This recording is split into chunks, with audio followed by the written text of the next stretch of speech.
आजकल गर्मियाँ बहुत ज़्यादा तेज़ पड़ने लगी हैं, तो ना ही कोई सब्ज़ी बनाने का मन करता है और ना ही खाने का मन करता है। वही पुरानी सब्ज़ी को आज हम बिल्कुल नए अंदाज में बनाकर तैयार करेंगे।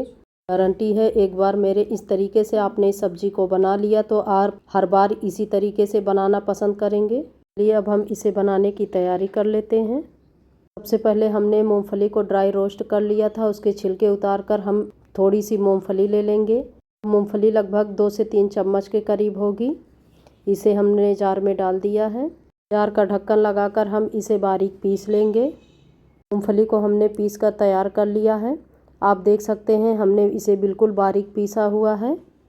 इसे हम साइड में रख देंगे। इसे बनाने के लिए हमने आधा किलो के करीब तोरई ली हुई है। इसे अलग अलग जगह अलग अलग नामों से जाना जाता है। कहीं कहीं पर इसे झिगनी भी बोलते हैं। हरी तरोई को हमने छीलकर और अच्छे से साफ़ पानी से धोकर तैयार कर लिया है। अब हम तरोई के 2 टुकड़े करेंगे। अगर ज़्यादा बड़ी होंगी तो 3 टुकड़े भी कर देंगे। तरोई के टुकड़े में इस तरीके से कट मार लेंगे। हमें पूरी तरीके से तरोई को काटना नहीं है, एक ही साइड हमें कट मारना है। सारी तरोई में हमने कट मार कर तैयार कर लिया है। चलिए अब हम आगे की तैयारी कर लेते हैं। तो मीडियम साइज़ के प्याज को हमने लिया है।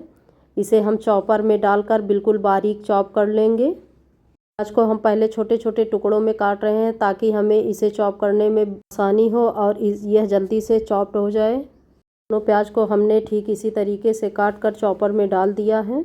साथ ही हमने 5 से 6 के करीब लहसुन की कलियों को छील कर ले लिया है। इसे भी हम चॉपर में डाल देंगे। और हमने 2 हरी मिर्च को थोड़ा छोटे छोटे टुकड़ों में काट कर ले लिया है। अब इन तीनों चीज़ों को हम चॉपर में डालकर इसे अच्छी तरीके से चॉप्ड कर देंगे। अगर आपके पास चॉपर ना हो तो आप खलबट्टे में रखकर इसको कूट सकते हैं या फिर सिल पर रखकर इसे कूट सकते हैं। इसका पेस्ट नहीं बनाना है हमें, बस इसी तरह इसे चॉप्ड करना है ताकि ये बारीक हो जाए। अब हम इन सभी चीज़ों को एक अलग बर्तन में निकाल के रख लेंगे ताकि हम इसमें कुछ अलग से मसाले डाल सकें और इन सभी चीज़ों को मिक्स करने में आसानी हो। ध्यान रहे चॉपर में भी प्याज को हमें इससे ज़्यादा बारीक नहीं करना है, नहीं तो प्याज अपना पानी छोड़ने लगेगा और फिर इसे तरोई में भरने में बहुत दिक्कत आएगी।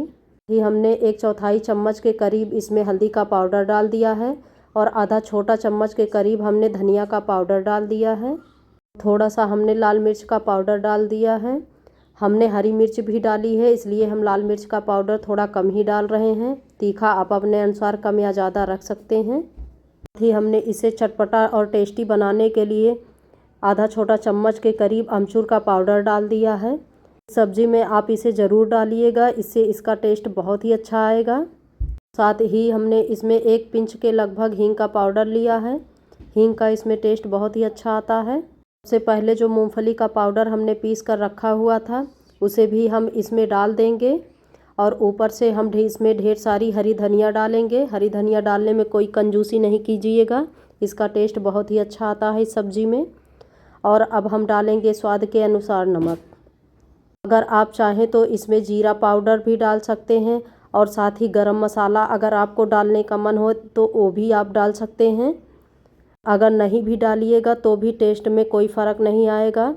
बिना गरम मसाले के भी ये बहुत ही टेस्टी बनकर तैयार होता है।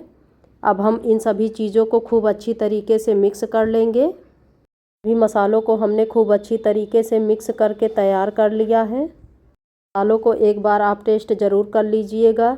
नमक, तीखा या खट्टा जो भी कम हो आप थोड़ा सा इसमें बाद में डाल लीजिएगा। सब कुछ सारे मसाले आपको एकदम परफेक्ट लगें तब इसे भरना स्टार्ट कीजिएगा। इस तरीके से हम करेले को भरकर तैयार करते हैं, ठीक उसी तरीके से तरोई के एक एक टुकड़े को लेकर हम ठीक उसी तरीके से इसे भी भरकर तैयार कर लेंगे। इसका मसाला भरने के लिए तरोई को आप थोड़ा आराम से ही फैलाइएगा। करेला तो नहीं टूटता है लेकिन तरोई बहुत जल्दी टूट के अलग हो जाएगी, फिर आप भर नहीं पाएंगे इसे, इसलिए बिल्कुल सावधानी से इसे भरिएगा आप। एक एक करके सारी तरोई को हमने भरकर तैयार कर लिया है। अब जो मसाला बचा हुआ है इसका भी बाद में बताती हूँ क्या करना है। चलिए अब हम गैस की तरफ चलते हैं। एक पैन ले लिया है हमने और उसमें हमने थोड़ा सा तेल डाल दिया है। आप चाहें तो इसे कढ़ाई में भी बना सकते हैं। कि आंच को हमने मीडियम करके रखा हुआ है। तेल हमारा अच्छी तरीके से गर्म हो चुका है। अब हम एक एक करके सारी तरोई को ठीक इसी तरीके से रख लेंगे। उस साइड हमने मसाला भर के रखा हुआ है, ध्यान दीजिएगा उस साइड को हमें ऊपर की तरफ रखना है। जो मसाले हैं वो तुरंत से तेल में ना गिरें, जिससे तरोई हमारी अच्छे से नीचे से गल जाए, तब हम इसे पलटेंगे। एक एक करके हमने सारी तरोई को तेल में रख दिया है। चलिए अब हम जो मसाला बच गया था उसे हम ले लेते हैं। उसे भी हम तरोई के ऊपर एक चम्मच से करके थोड़ा थोड़ा करके फैला के डाल देंगे। सब्जी को हमें बिल्कुल भी नहीं चलाना है। इसे हम ढक्कन से ढककर 1.5 से 2 मिनट के लिए पका लेंगे। 1.5 से 2 मिनट मीडियम आंच पर इसे पकाने के बाद हमने ढक्कन को हटा दिया है। अब हम तरोई को अच्छी तरीके से चला देंगे। तरोई को अच्छे से चलाने के बाद हम इसे ढक्कन से ढककर 2 से 3 मिनट के लिए अभी और पकाएंगे।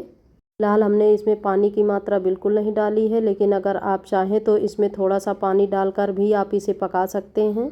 सब जानते हैं कि तरोई में भी पानी होता है, जब हम इसे पकाते हैं तो वो भी अपना पानी रिलीज़ करता है, इसलिए हमने इसमें पानी नहीं डाला है। तरोई को पलटकर ढक्कन से ढककर लो टू मीडियम आंच पर हम इसे 2 से 3 मिनट के लिए पकाएंगे।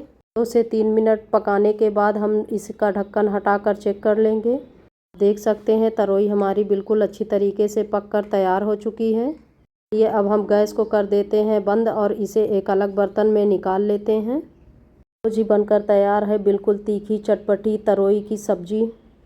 इसे आप रोटी, पूड़ी, पराठे या दाल चावल किसी के भी साथ इसे खाइएगा। इसे खाकर आपका पेट ज़रूर भर जाएगा, लेकिन मन कभी नहीं भरेगा।